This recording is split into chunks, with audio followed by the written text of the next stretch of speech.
Saudações aos telespectadores da TV AD Mossoró. Estamos em mais um programa Dinâmica do Direito. Dessa feita estamos aqui com o promotor de justiça, Dr. Ítalo Moreira, para falar sobre abuso de autoridade nas operações policiais, nas investigações do Ministério Público. Então não sai daí, voltamos já.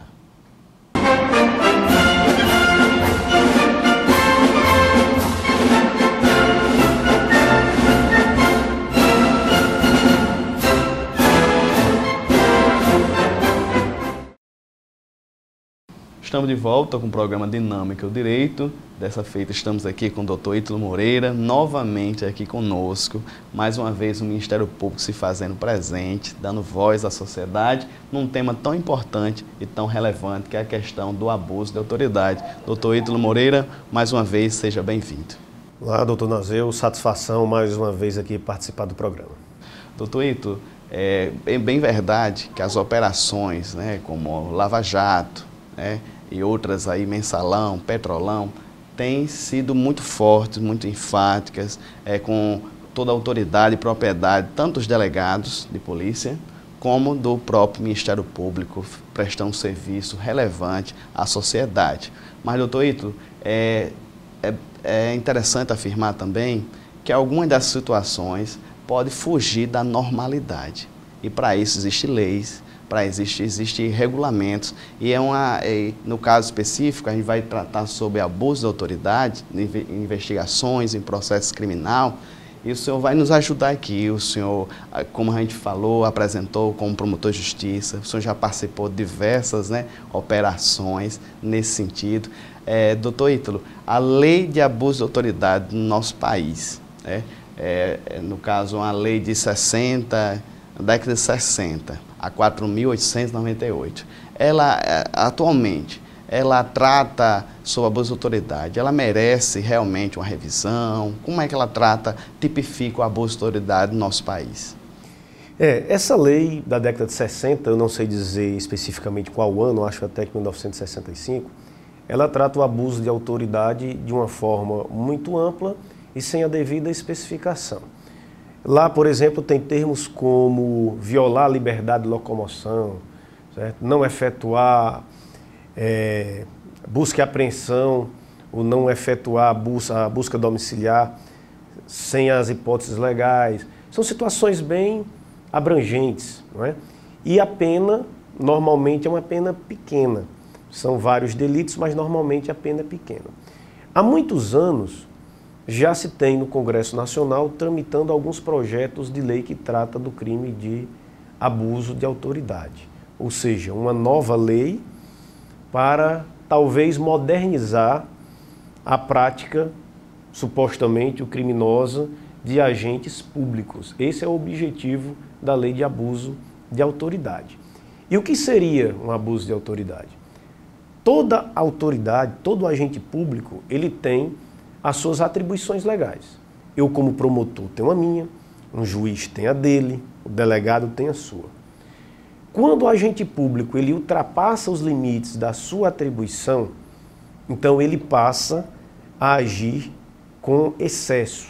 E esse excesso pode e deve ser punido.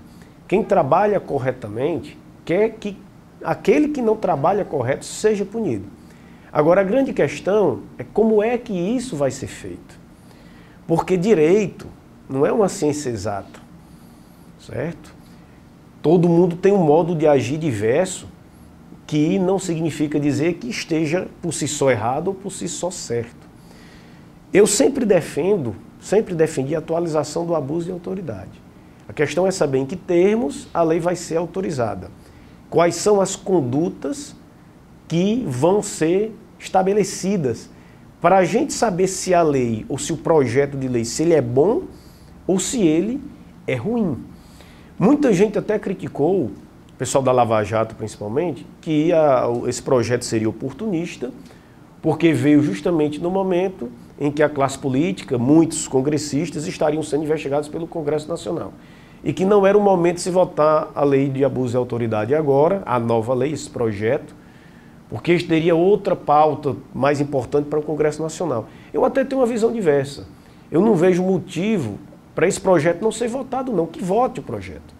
Eu só quero que ele seja votado, quero que seja discutido no Congresso Nacional, não com revanchismo, não com deputado e senador querendo aprovar qualquer coisa para poder se resguardar, para poder punir um promotor, um delegado ou um juiz, porque ele está se sentindo irritado com as investigações.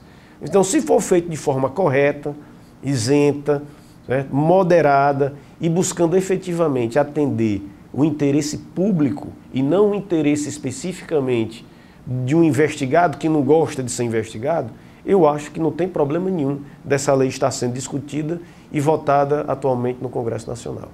Doutor Ítalo, sobre as sanções, o senhor está acompanhando o projeto de lei. Nós percebemos que essa lei anterior, que ainda está vigendo, as sanções eram mínimas, mas parece que eles dosaram mais a mão, não foi? Penas de detenção e até mesmo de perda do cargo, é isso, doutor Ítalo? Tem perda do cargo, mas a lei anterior já tinha.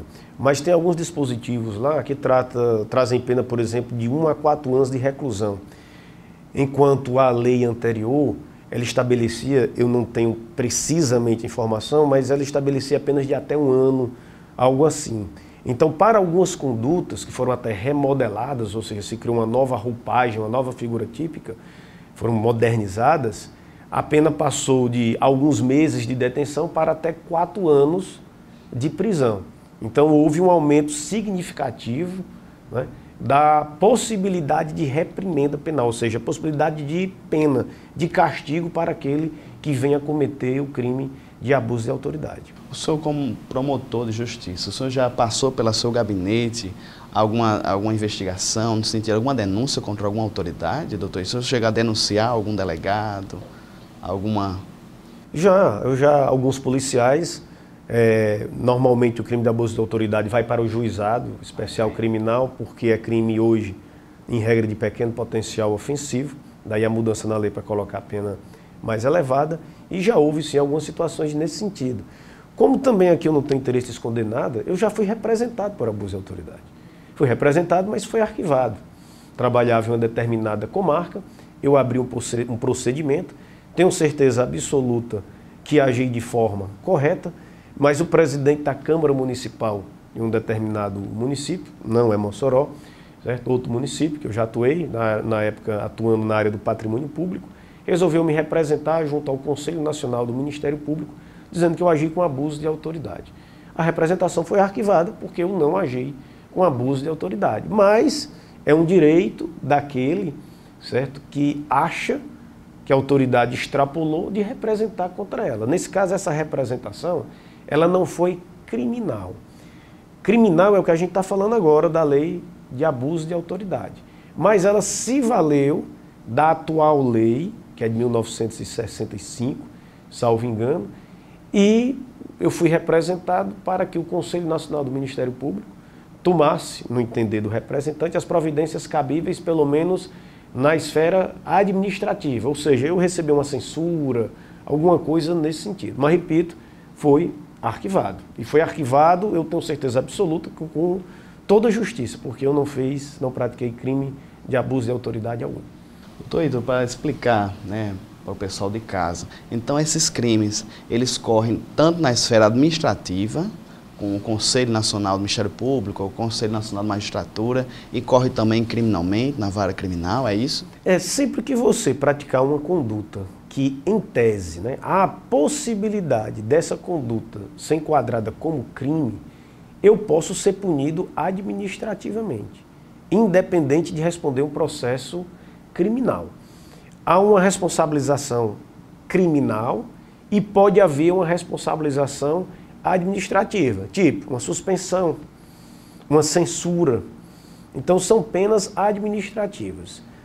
No caso, a minha representação foi feita contra mim, ela objetivava que eu fosse punido administrativamente, que não foi em procedimento sequer foi instaurado, porque quando há uma representação contra o agente público, ela pode ser rejeitada logo de cara, ou ela pode ser recebida, ter um trâmite e depois haver um julgamento para saber se aquilo foi verdade ou não, se havia fundamento ou não aquela representação. No meu caso, houve a representação e ela sequer foi recebida, ou seja, nem prosseguimento teve, porque o entendimento foi que não havia base nenhuma, que eu não pratiquei, nem em tese, nem remotamente qualquer abuso de autoridade. Mas daí é que tem que se ter o cuidado na criminalização dessas condutas, Naseu. Olha, quem trabalha principalmente com patrimônio público, e essa representação foi na promotoria do patrimônio público, pode se preparar. Patrimônio público, para que as pessoas entendam, é aquele promotor que atua especificamente com corrupção, atuando no combate aos crimes direto ou indiretamente de corrupção. Ora, os crimes de corrupção, normalmente, eles são praticados por uma camada mais elevada da sociedade, pela elite da sociedade. Então, à medida que você passa a investigar, direto ou indiretamente, crimes relacionados à corrupção, malversação do dinheiro público, você tem que estar preparado, porque aquele que é investigado pode se revoltar contra você. Veja, eu sou promotor criminal aqui em Mossoró há 15 anos. Mas a minha promotoria aqui, que eu titularizo, ela não trata de crime de corrupção. Os crimes que eu atuo denunciando, acusando, investigando, são crimes de roubo, crimes de furto, crime de falsidade documental, estelionato, dano. São crimes que, em regra, não são praticados pela elite, pela camada mais alta da sociedade. Estou usando aqui um termo só para as pessoas entenderem. E essa minha atuação nunca me rendeu qualquer problema, qualquer representação. Mas no dia que eu fui atuar, na promotoria de outra cidade relacionada ao patrimônio público, à corrupção envolvendo prefeitura, aí não passou nem 15 dias eu já recebi a primeira representação. Por isso que tem que se ter cuidado quando vai se criminalizar a conduta do abuso de autoridade. Porque determinadas ações do Ministério Público estão mais sujeitas a esse tipo de situação. A você receber uma representação ou uma denúncia por mera retaliação, por mero inconformismo daquele que foi investigado. Muito bem. Doutor Ítalo, no seu caso específico, chegou, desde logo foi arquivado. Mas vamos dizer que o processo seguisse. Aí, no caso, é a oportunidade do senhor constituir advogado, é isso, para se defender? Como é que funciona? A defesa administrativa eu posso fazer sem advogado. Eu faço dentro do próprio órgão. Agora, se eu fosse denunciado criminalmente, e eu só posso ser denunciado criminalmente por Procurador-Geral de Justiça, que é o chefe do Ministério Público, aí se ele realmente me acusasse de algum crime, aí eu teria que contratar um advogado e me defender. Entendo. Muito bem, estamos conversando aqui com o doutor Ítalo Moreira, ele é promotor de justiça aqui da nossa cidade, participou de várias operações também, sobre a questão da corrupção.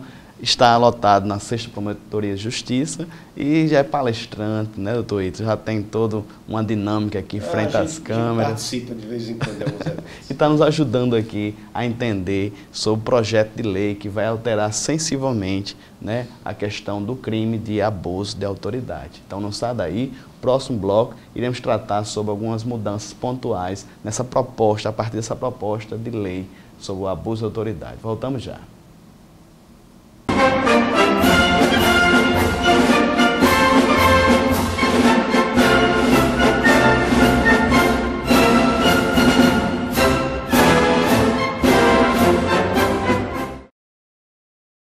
Muito bem, estamos de volta com o programa Dinâmico Direito. Estamos conversando aqui com o doutor Ítalo Moreira, ele que é promotor de justiça estadual, para conversar aqui, tratar sobre a proposta de lei que tende a modificar a lei do abuso de autoridade. Doutor Ítalo, eu acredito que o pessoal de casa tem muitas dúvidas, sobre a questão das operações.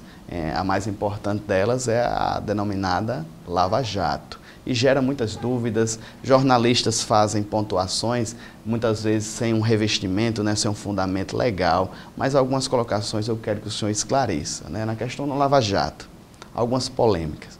Primeiro ponto, divulgaram áudios, conversas, grampos do ex-presidente Lula e da então presidenta Dilma Rousseff. A defesa alegou que é totalmente arbitrária publicar esses áudios. Como o senhor viu essa questão?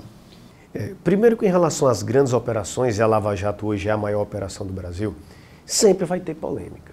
Ninguém pode imaginar que uma operação que envolve um esquema grandioso, que já foi até mencionado em outros países, né, como os maiores casos de corrupção da história mundial.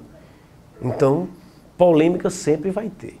É uma operação muito complexa. Na sua pergunta, você mencionou a questão envolvendo a divulgação de uns áudios, umas gravações, né, do Lula com a Dilma. Então vamos lá. Primeiro, a interceptação feita, determinada por Moro, ela foi legal, porque Moro interceptou um celular que estava sendo utilizado por Lula. Salvo engano, esse celular era de um segurança dele, não era dele especificamente, mas estava sendo utilizado por ele. E Lula é um cidadão comum. Ele pode ser investigado normalmente, sem nenhuma exigência a mais. Então foi feita essa interceptação. No momento que você faz a interceptação no celular de alguém, quem ligar para ele pode ser o presidente dos Estados Unidos. A gravação é lícita. Não há ilegalidade nisso. Então Dilma falava com Lula, como Lula falava com dezenas de outras pessoas. Tudo que veio nessa gravação, todas essas conversas, isso não tira de forma alguma, né, a licitude, a correção da conduta do Moro, ao determinar interceptar a conversa de Lula. A grande questão não é nem essa, embora muita gente confundia. Olha, eu vi muita gente que colocava em rede social. É um absurdo. Como é que um juiz manda interceptar presidente da República? Eu repito, ele não mandou interceptar telefone de presidente da República. Ele mandou interceptar o telefone, né, as ligações do telefone do Lula. Quem ligou, caiu na gravação. Muito simples. Mas o que se discutia era, Lula até então podia ser interceptado. Só que Lula foi nomeado por Dilma para ser ministro da Casa Civil. No momento em que saiu o ato de nomeação, aí o Lula, que naquele momento era um cidadão comum, não sujeito a nenhuma regra especial, ele passou a ser alguém com foro privilegiado, de somente poder ser julgado no Supremo Tribunal Federal. Então, a partir desse momento, o que é que Moro fez? Suspendeu as interceptações, porque Lula passava a ter foro privilegiado. E o foro privilegiado dele era no STF, no Supremo. Só o Supremo, a partir de então, poderia manter ou não a interceptação contra Lula. Aí veio o fato polêmico. Sérgio Moro mandou encerrar a interceptação e divulgou os áudios. Essa foi a grande polêmica. E aí, nessa grande polêmica, a maioria das pessoas colocaram o seguinte, olha, ele não podia mais divulgar os áudios em que aparecia, certo? Principalmente Dilma. Por que ele não podia? Porque Dilma é uma autoridade também que está sujeito ao foro do Supremo Tribunal Federal. O que ele deveria fazer, segundo alguns, até a maioria da doutrina, jurisprudência? Ele tinha que pegar esses áudios sem divulgar e mandar para o Supremo Tribunal Federal. E o Supremo Tribunal Federal é que decidiria o que fazer com eles. Isso é o que defende alguns. Mas há também uma parcela, daí, veja só como é o direito. Por isso que eu digo que o crime de abuso de autoridade ele tem que ser muito bem pensado para poder não se punir o crime de interpretação. Ou seja, eu não posso ser punido, certo? Um promotor ou um juiz, por um entendimento que é divergente da maioria. Porque na sua atividade jurídica é normal que você faça interpretação. Você pode discordar de mim ou discordar de você. Então o Moro divulgou. Aí teve uma parte também de juristas que diz o seguinte, olha, quem foi que determinou a interceptação? Foi Moro. Então o juiz que determina a interceptação é o juiz que tem, né, a possibilidade de divulgar o seu conteúdo. Se ele mandou interceptar, ele pode determinar o encerramento e a divulgação do conteúdo. Inclusive teve um ministro do STF à época que até se manifestou, e não era nem para se manifestar, que isso na ótica dele era legal, o ministro Gilmar Mendes. Ele chegou a dizer que não via ilegalidade nessa conduta de Moro. Daí você veja como é complexo às vezes você tratar de uma operação grandiosa como a Operação Lava Jato ou qualquer uma outra. Sempre haverá algo a ser questionado. Algumas situações eu discordo da Lava Jato. Algumas medidas pontuais. Eu apoio completamente a operação. Mas isso não significa dizer que eu não possa discordar pontualmente de uma ou outra situação que, ao meu ver, saiu do controle e fugiu, pelo menos na minha ótica, da legalidade. Ainda sobre a publicidade do processo, doutor Ítalo, eu vi que algumas gravações que foram divulgadas envolviam até a senhora que falecida, né, Marisa. No caso, o Lula agora é viúvo, né, a sua esposa falecida, e tinha áudios de coisas corriqueiras, muitas vezes sem necessidade. A nova lei, né, esse projeto de lei, vai punir esse tipo de abuso, porventura acontecer, divulgar situações que não tem nada a ver com o fato delituoso? Pronto, é boa pergunta. Aí já é uma situação já que eu me posiciono claramente contrária. Veja só, se você for interceptado, né, se tiverem aí pegando as suas gravações, se você tiver investigado, né, por algum tipo de delito, se tiver conversa sua, com a sua esposa, com seu pai, com o irmão seu, que não tenham qualquer relação com a investigação que estão fazendo contra você, é óbvio que isso não pode ser divulgado, porque isso não interessa como prova. Então uma conversa íntima sua, como a conversa íntima da Marisa Letícia, eu acho que foi divulgada uma conversa dela com o filho. Inclusive ela dizia alguns palavrões. Se não me falha a memória, uma das conversas ela falava sobre o pessoal batendo panela, e ela teria dito para pegar essas panelas e colocar naquele local. Foi o desabafo dela falando, eu acho que foi com o filho. Aí eu pergunto, precisa isso via público? Não. Isso interessa a investigação? É óbvio que não. Então não poderia via público, obviamente que não. Se isso, e parece que está no projeto, porque o projeto foi aprovado no Senado e ele ainda vai para a Câmara, ninguém sabe o que é que vai acontecer lá. Eu acho sim que é uma conduta que merece censura. Nós não podemos admitir que numa investigação você queira divulgar um áudio que não tenha absolutamente nenhuma relação, nem direta nem indireta, com o fato que está sendo investigado. Muito bem, doutor Ítalo. Sobre a questão, também foi levantada, muito pontual, a questão dessas conduções coercitivas para depor, né? A defesa do ex-presidente afirma que ele poderia depor, né? Ele fosse intimado, né? Ele poderia depor, não precisava o camburão, né? A equipe ali, o japonês da Federal, levá-lo. O que o senhor acha dessa questão? Qual a interpretação hoje da possibilidade dessa condução coercitiva? Pronto, mais uma situação polêmica, não só da Lava Jato. As condições coercitivas hoje, elas são utilizadas de forma ampla em todo o Brasil e praticamente toda a operação policial.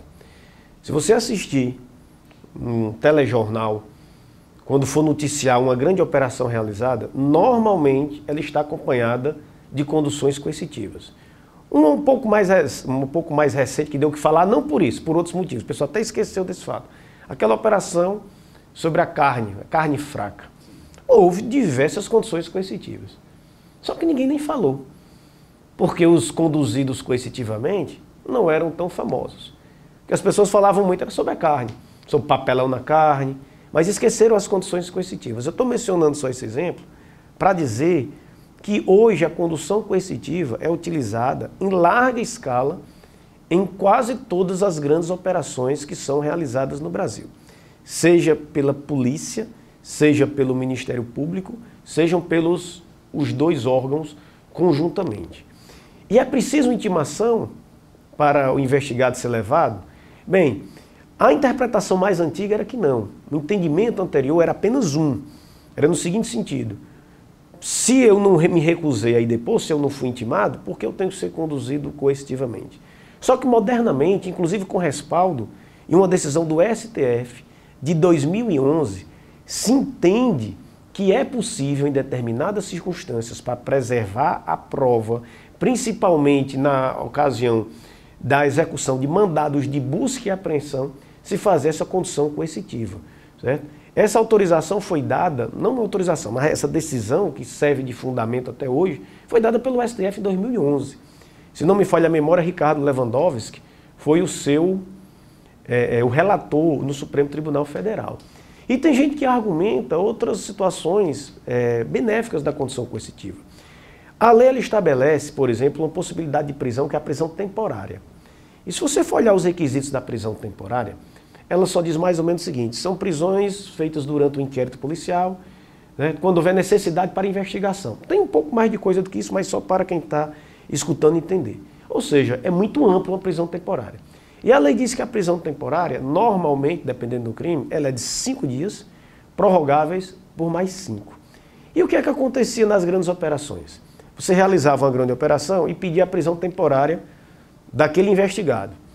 Aí ele era ouvido, 2 ou 3 dias depois ele era liberado. Então se argumenta o seguinte: ora, a condução coercitiva é muito melhor, porque a gente não precisa pedir a prisão temporária como acontecia antes, que se levava, e quase ninguém se insurgia contra a prisão temporária, veja só. Era um instituto largamente utilizado, se fazia grande operação, se pedia a prisão temporária de alguém, essa pessoa era presa temporariamente, às vezes passava 2, 3 dias presa, ou 5 dias, quando terminava o prazo, e era colocado em liberdade. Algumas pessoas até questionavam: poxa, mas tão rápido assim, por que prender? Então, com a condução coercitiva, tem um lado até benéfico nesse sentido.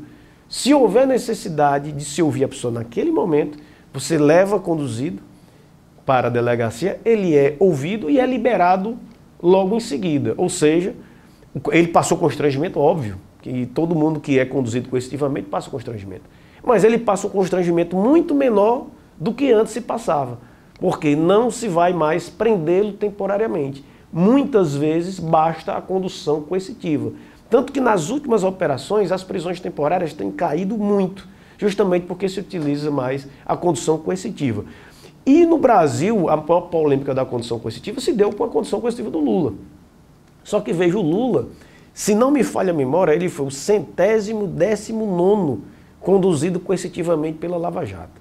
Antes dele, foram 118. Claro que alguns criticavam, mas quando surgiu o nome de Lula, foi que aí a situação realmente começou a ser muito mencionada. Querendo ou não, Lula é Lula.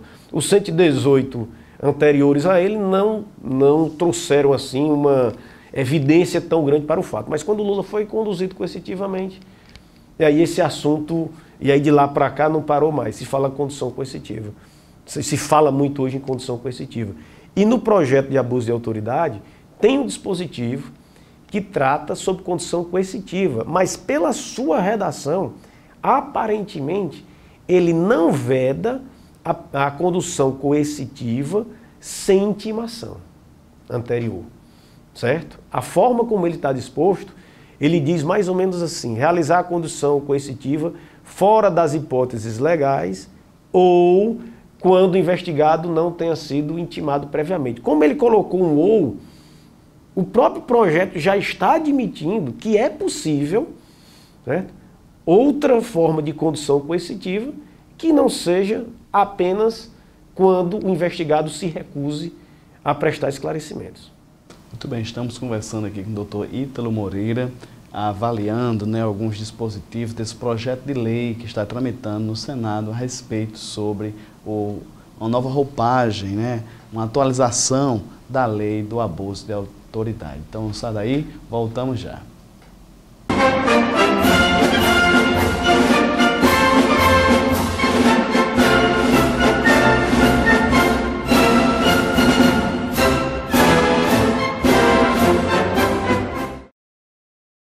Estamos de volta com o programa Dinâmica do Direito. Hoje estamos conversando aqui com o doutor Ítalo Moreira, promotor de justiça, a respeito sobre o projeto de lei que dá uma nova roupagem ao crime de abuso de autoridade. E o que acontece, doutor Ítalo, dentre essas operações, outra questão que sempre chama atenção é a questão dos presos preventivos, né? Aí no bloco anterior a gente falou a questão da condução coercitiva, o senhor citou a questão da prisão provisória, mas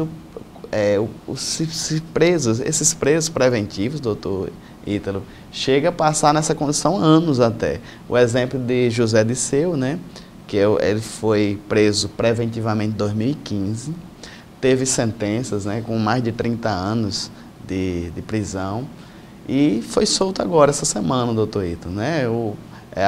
Se não me engano foi a segunda Câmara segunda turma do STF, mandaram soltar o José Disseu. Como o senhor acompanhou essa decisão? O que o senhor pode nos ajudar, nos dizer sobre a mesma?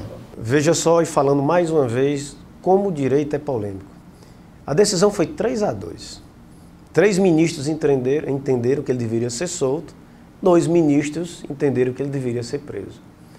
Veja que o goleiro Bruno, que foi condenado em primeira instância, ele já está mais tempo preso do que o Disseu. E uma decisão do ministro Marco Aurélio de Mello soltou Bruno. Ele justamente dizia que já se passava, eu não sei quanto tempo, mas já faz bem 4 anos ou 3 anos. Sei que faz, com certeza faz bem mais tempo do que Zé Disseu. Aí Marco Aurélio soltou. Aí sabe o que aconteceu depois? O Ministério Público recorreu e o que é que o Supremo decidiu? Mandou Bruno de volta para a cadeia.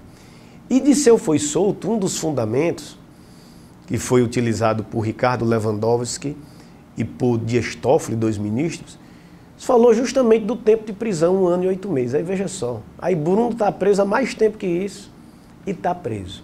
Então é uma situação polêmica, como sempre, questão de prisão preventiva.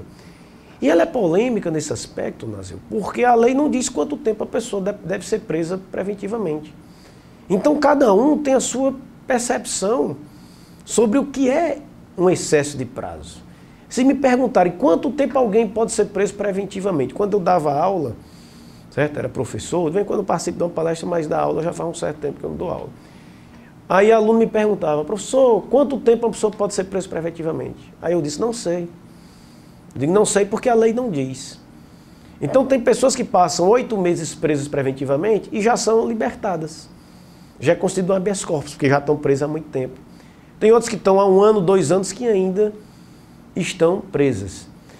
E Disseu estava preso há 1 ano e 8 meses. Aí eu já vi gente comentando por aí em rede social, em alguns blogs, dizendo que finalmente o Supremo está acabando com o abuso das prisões preventivas do Moro, que seria um abuso de autoridade. Não tem abuso de autoridade nenhum. É a convicção dele como magistrado. Tanto é que Disseu tentou até agora ser solto e só conseguiu no STF. Tanto não foi abuso de autoridade que 2 ministros entenderam que ele deveria continuar preso. Mas o argumento mais relevante, os ministros não disseram que a prisão, em regra, foi os principais argumentos, não é que a prisão seja errada. Eles foram no principal argumento que ele já estava preso, na ótica deles, há muito tempo. Então eu não sei dizer hoje, se você me perguntar quanto tempo alguém pode ficar preso definitivamente, eu não sei porque não existe isso na nossa legislação. Você pode entender que 1 ano é muito tempo, eu posso entender que é pouco. Essa é a questão. Só que isso tem que se deixar bem claro. Após o Supremo tomar essa decisão, aí teve até um procurador da Lava Jato, o Deltan Dallagnol, ele fez um texto mostrando as contradições do Supremo Tribunal Federal. Certo? Principalmente, não do Supremo em si, porque o Supremo é composto por 11 ministros. Às vezes as pessoas falam de contradição do Supremo, mas não há contradição. Às vezes é uma decisão de um ministro e uma decisão de outro ministro diferente. Então cada um pensa de uma forma. Contradição é quando o mesmo ministro, em casos idênticos, toma decisões diferentes. Aí sim é contradição. Pois ele fez um texto fazendo comparações, certo? De situações idênticas à de Disseu ou menos grave do que a de Disseu. E os ministros que soltaram tiveram outro entendimento e mantiveram os réus presos, enquanto Disseu foi colocado em liberdade. Mas muita gente acha que tem abuso de autoridade e não tem nas decretações da prisão preventiva da Lava Jato. Ora, você tem aí um grande esquema de corrupção em que as prisões preventivas normalmente são decretadas contra aqueles a quem se acusa de terem praticado reiteradamente vários crimes. Então se fala em abuso de autoridade. Ora, eu sou promotor aqui em Mossoró, atuo na área criminal, mas o meu, entre aspas, público preferencial é outro. Eu não processo aqui nenhuma grande autoridade. Normalmente são pessoas de um poder aquisitivo mais baixo. Pessoas que praticam roubo, esse tipo de coisa, furto. E às vezes eu pego alguém, né, que praticou 4 crimes de furto. Os crimes em si nem tão graves são. Mas ele praticou o primeiro, praticou o segundo, praticou o terceiro, praticou o quarto. Aí eu requeiro, eu denuncio e faço o requerimento de prisão preventiva. O que é que o juiz faz? Decreta. Praticamente todo juiz decreta diante desse requerimento, porque ele já praticou o crime várias vezes. E na Lava Jato? Que essas pessoas se organizavam e saqueava os cofres públicos mensalmente. Tinha gente lá que todo mês era um recebimento de propina. Ora, a situação deles é infinitamente mais grave do que esse autor de um furto que eu mencionei, que praticou 4 furtos. Então, como é que se não defende a prisão preventiva desse pessoal, se no Brasil todo se decreta prisão preventiva de forma muito mais fácil, quando o autor do crime é um sujeito pobre? Então, eu apoio sim a grande maioria, se não todas as decretações de prisão preventiva da Lava Jato. Cabe esclarecer que a maioria das prisões preventivas, quando chega nas autoridades, né, nos tribunais superiores, elas são mantidas, não é isso, doutor? A grande maioria das prisões são mantidas. E mesmo que não fossem, é natural no direito isso. Os tribunais, eles são mais garantistas do que os juízes de primeiro grau. Então, é mais fácil um juiz de primeiro grau, por exemplo, Moro é um juiz de primeiro grau. Então, historicamente, é muito mais fácil um juiz de primeiro grau, da primeira instância da justiça, decretar a prisão do que um ministro do STF. Então, a regra no STF até hoje era mais soltar do que deixar preso. E mesmo assim na Lava Jato, até agora, pode ser que comece a mudar a curva.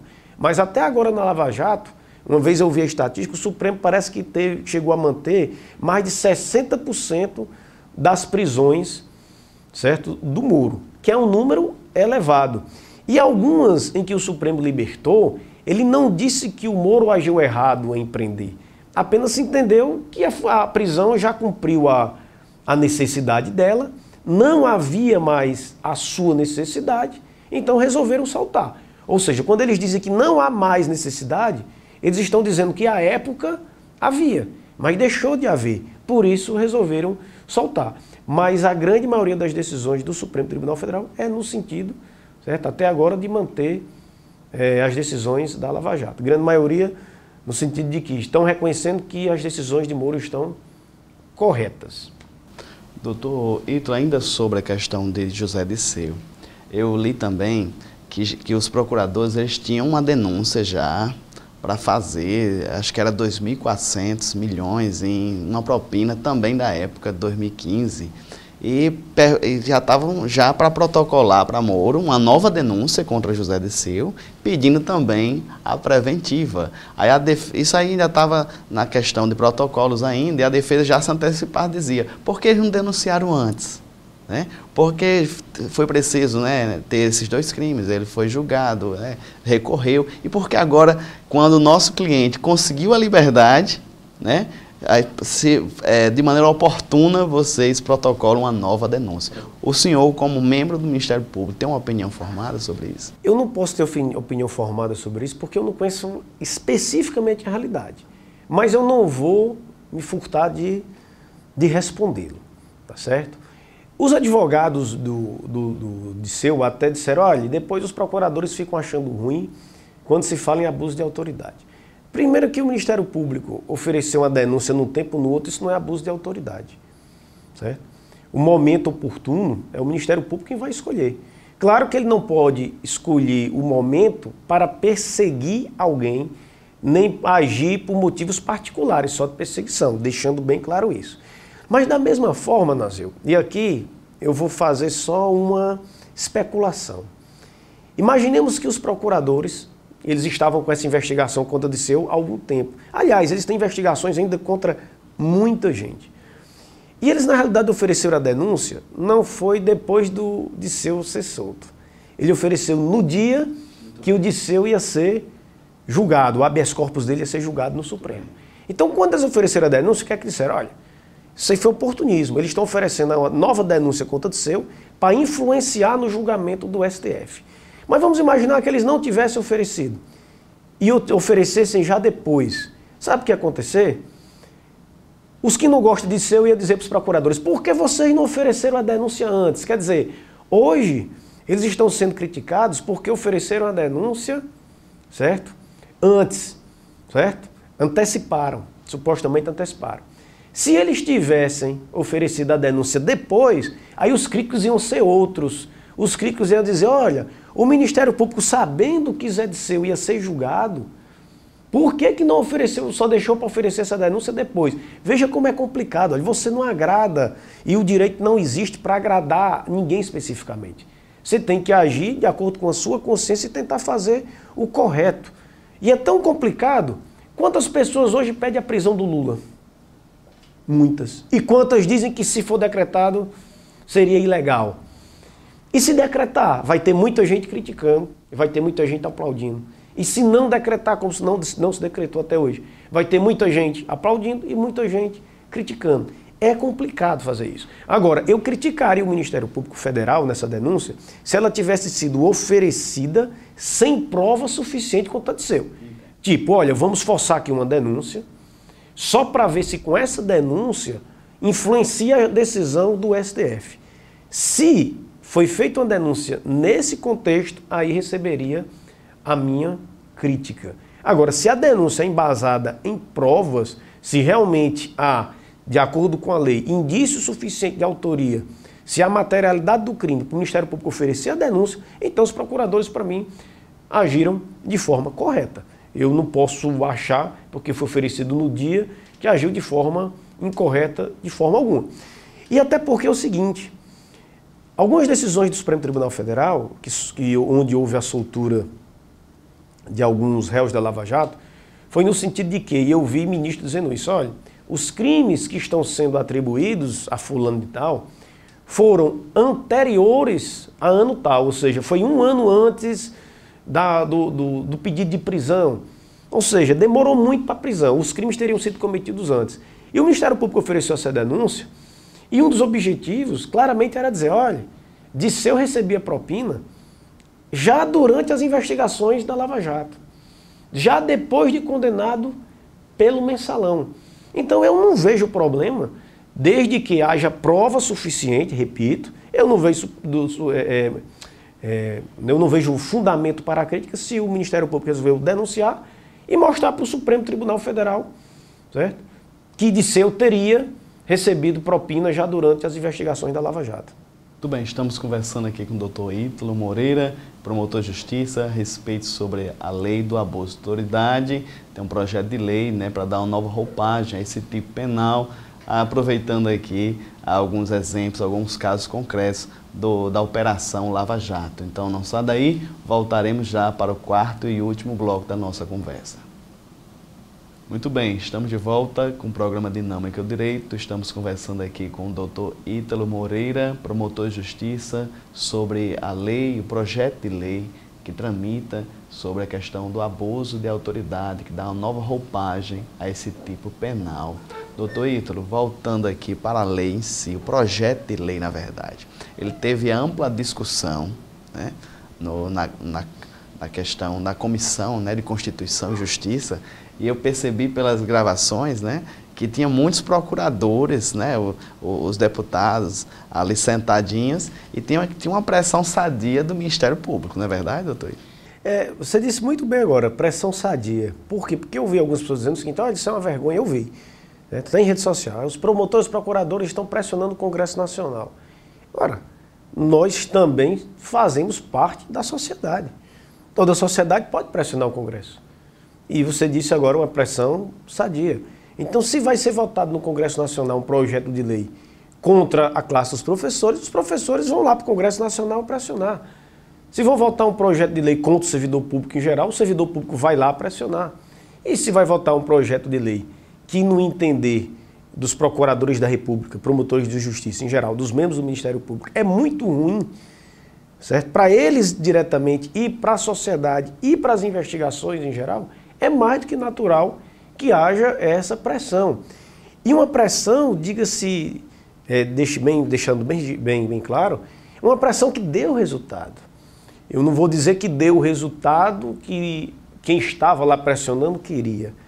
Mas o projeto, anteriormente, era um projeto absurdo, tosco, ridículo, e que, infelizmente, alguns profissionais do direito estavam apoiando. Projeto este anterior, que se fosse aprovado, com certeza o Supremo Tribunal Federal iria dizer que era inconstitucional, porque criminalizava, por exemplo, um crime de opinião. Então é o seguinte, só como era antes o projeto, para vocês terem uma ideia, Eu sou promotor de justiça, atuo na área criminal. E o promotor na área criminal é quem oferece a denúncia. Então eu denuncio alguém, eu analiso o inquérito, vejo que tem prova suficiente e ofereço essa denúncia. Aí vamos imaginar que o juiz discorde. Aí absolva o réu. Ora, pelo projeto, isso daria margem a que eu fosse representado por abuso de autoridade. Então, se isso passasse, quando eu fosse oferecer uma denúncia, eu tinha que chamar o juiz. Ei, doutor, eu só denuncio se você condenar. Ora, isso não tem lógica alguma. Da mesma forma que cabe ao juiz a análise se aprova ou não para condenar, cabe ao promotor a análise se aprova ou não para denunciar. Nem todo mundo pensa igual. Às vezes eu ofereço uma denúncia, um juiz absolve. Eu recorro para o tribunal e os desembargadores condenam. Veja só, a decisão do juiz ficou para trás. Os desembargadores me deram razão. Outras vezes é o inverso. Eu ofereço uma denúncia, o juiz condena, aí o advogado recorre, e o que é que o Tribunal de Justiça faz? Absolve. E queriam antes criminalizar a conduta do promotor que tivesse eventualmente uma denúncia sua, aí no caso era mais no tribunal. Quando o tribunal resolvesse absolver o réu para dizer que houve ausência de justa causa, quer dizer, um termo absolutamente genérico. Prova em direito é tão complexa, eu faço às vezes um júri, muitos júris aliás, aí são 7 jurados, crimes dolosos contra a vida, quem julga não é um juiz, quem julga são os homicídios dolosos, são 7 jurados. Aí às vezes eu passo uma hora e meia explicando, tentando convencer de que fulano de tal matou a vítima, quando vai para a votação são 4-3, olha só, eu convenci 4 jurados, 3 não concordaram comigo, e a prova é uma só, mas a análise da prova é diferente.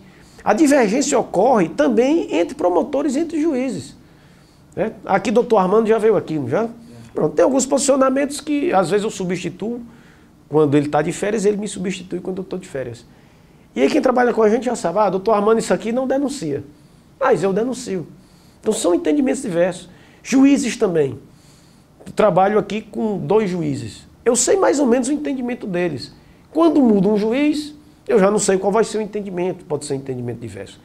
Então o projeto, estupidamente, ele previa inicialmente a possibilidade de punição por essa questão de divergência de interpretação.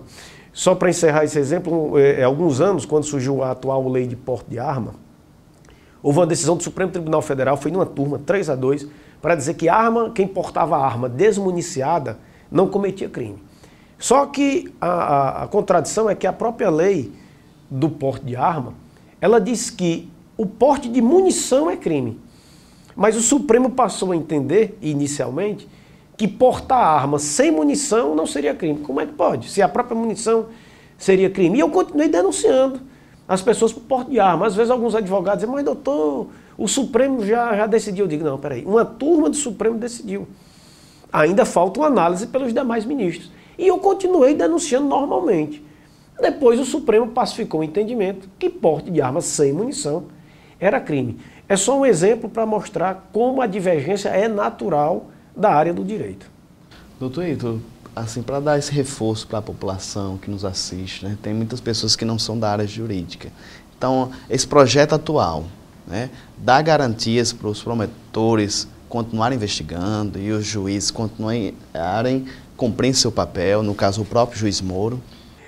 E isso complementando, eu estou falando aqui muito promotor, porque eu estou, claro, dando ênfase à minha atividade. Mas esse projeto, ele não atinge só o promotor, atinge juízes que têm, no projeto original, né? Queria se punir também um juiz quando ele condenasse alguém, o tribunal dissesse, os desembargadores, né, que julgam quando você recorre da decisão do juiz, quando o Tribunal de Justiça dissesse que o juiz condenou sem justa causa. O juiz também poderia responder criminalmente, como o delegado de polícia, os policiais também podem responder criminalmente, né? Mas a pergunta era o quê, Nazel? No caso específico, esse projeto de lei, né, ainda garante as investigações? Sim, se garante as investigações. Hoje eu estava vendo, assistindo um trecho da entrevista de um procurador da Lava Jato, que ele diz o seguinte, que o projeto melhorou, que ele era péssimo, mas hoje ainda está muito ruim. Mas eu discordo dele.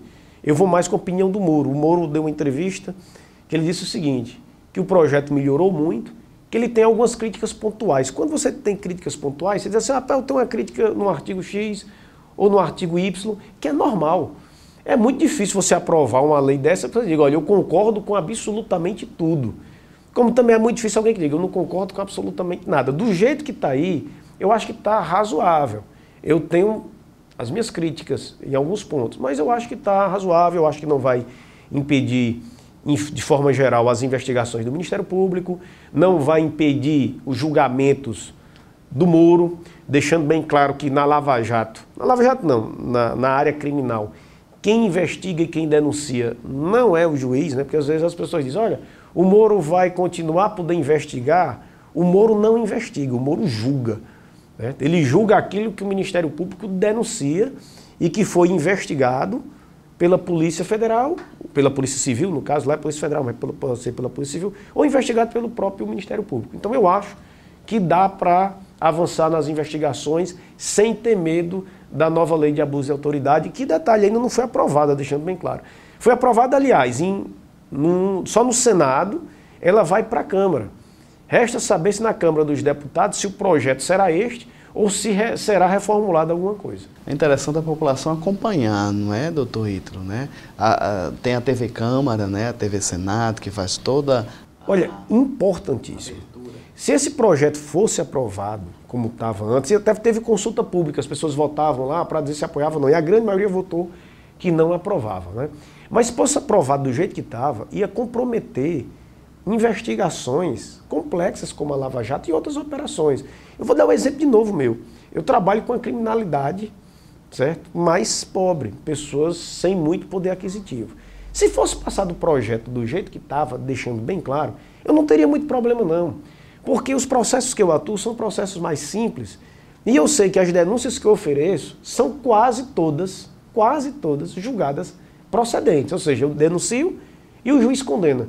E quando o advogado recorre, o tribunal quase sempre confirma a condenação. É um fato. Por quê? Porque são investigações mais simples.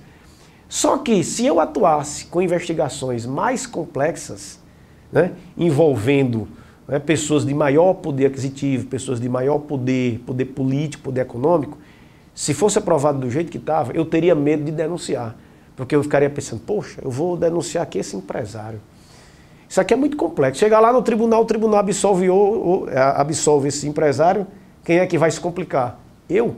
E o juiz, quando fosse condenar, ele ia dizer, opa, rapaz, esse cara aqui tem muito prestígio, tem muita força, isso aqui é muito complexo. Se o tribunal entender diferente, será que eu vou ser processado se eu condenar? Na prática, sabe o que iria acontecer se fosse aprovado do jeito que estava antes? Os promotores e os procuradores da República iam dizer, não, isso aí eu não vou nem denunciar para não correr o risco de eu não ser processado depois. E os juízes, muitos, iriam dizer, não, isso aqui eu não vou nem condenar porque eu não quero correr o risco de ser processado depois por isso. Então houve uma melhora sim, hoje já dá para trabalhar melhor. Estamos conversando aqui, na verdade, terminando nossa conversa, doutor Ítalo, com o promotor de justiça, Ítalo Moreira, né? Ele que é promotor na 6ª Promotoria de Justiça. Promotoria Criminal de Mossoró. Segunda vez que está aqui conosco, né? Mas também o Ministério Público já esteve aqui esse ano, doutor.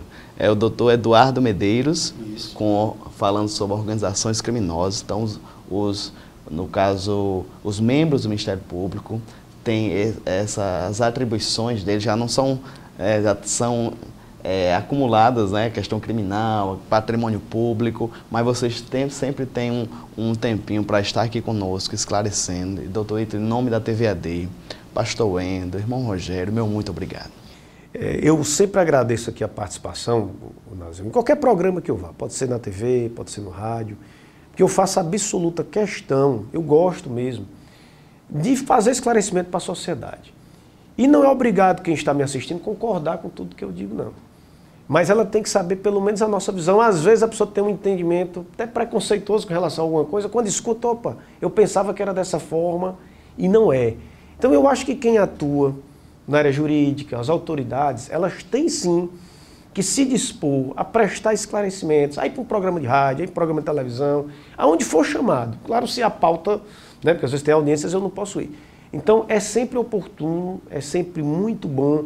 E quando eu faço isso, eu também estou sujeito às críticas. E eu não tenho problema nenhum de ser criticado. Eu só quero que quem critica meu posicionamento saiba pelo menos por que está criticando.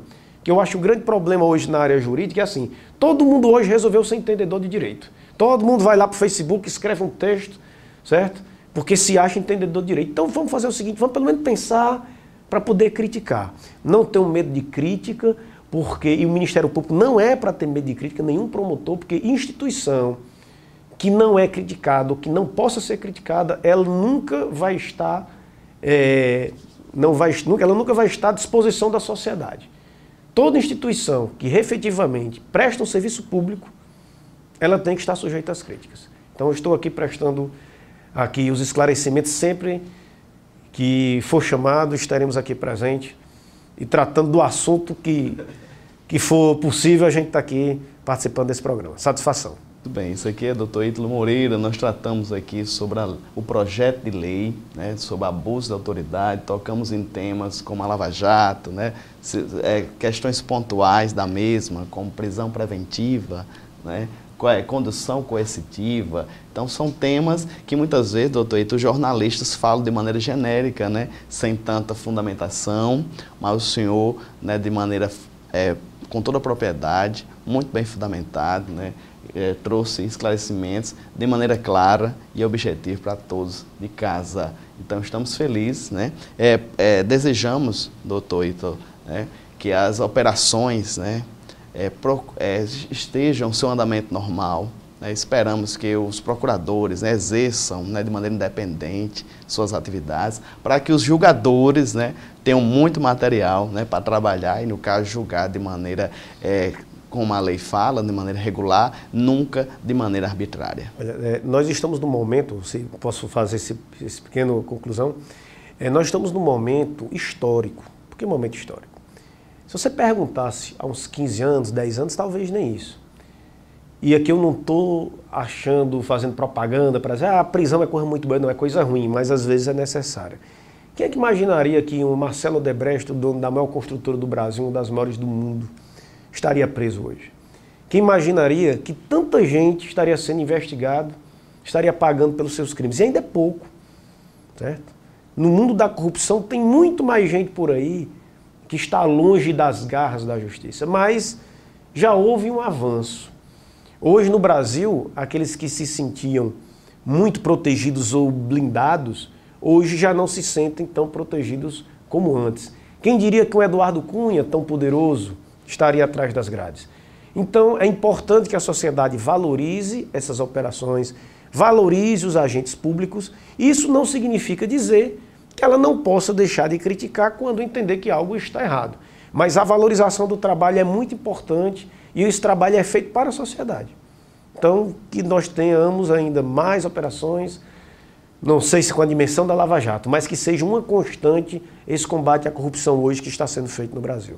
Bem, estamos precisando mudar essa cultura, né, a cultura de corrupção, e com agentes competentes, como os procuradores de Lava Jato, né, os membros do Ministério Público, tanto a nível federal como estadual, nós sabemos que nós podemos chegar lá. Doutor Ítalo Moreira, promotor de justiça aqui da nossa cidade, 6ª Promotoria, nos ajudando aqui sobre a lei do abuso de autoridade. Foi esse o programa de hoje, e você permaneça com a programação da TV AD Mossoró. Esse foi o programa Dinâmico Direito, mas logo após teremos o programa dos jovens. Então até o próximo sábado, se Deus quiser.